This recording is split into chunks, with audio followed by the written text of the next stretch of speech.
पुढील प्रश्नांची सविस्तर उत्तरे लिहा। स्त्रीवादी इतिहास लेखन म्हणजे काय? उत्तर: स्त्रीवादी इतिहास लेखन म्हणजे स्त्रियांच्या दृष्टिकोनातून केलेली इतिहासाची पुनर्रचना होय। इतिहासाच्या लेखनात पुरुषवादी दृष्टिकोनाचाच प्रभाव होता। त्यावर पुनर्विचार करावा आणि त्यात स्त्रियांचा अंतर्भाव करावा अशी भूमिका फ्रेंच विदुषी सीमा द बोवा हिने मांडली। त्यानंतर स्त्रीवादी इतिहास लेखन हा विचार स्वीकारला गेला। स्त्रियांशी संबंधित नोकऱ्या, रोजगार, ट्रेड युनियन्स, स्त्रियांचे कौटुंबिक जीवन, स्त्री संस्था या सर्वांवर सविस्तर संशोधन सुरू झाले।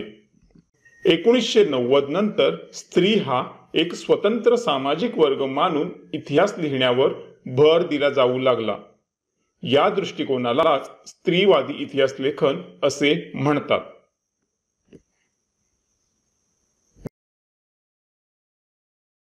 इथे आपला हा व्हिडिओ कंप्लीट झालेला आहे। तुम्ही आपल्या चॅनलला आठवणीने सबस्क्राइब करा, ह्या व्हिडिओला लाईक करा आणि ह्या व्हिडिओला तुमच्या मित्रमैत्रिणींसोबत शेअर करा आणि कमेंटमध्ये लिहा श्री स्वामी समर्थ।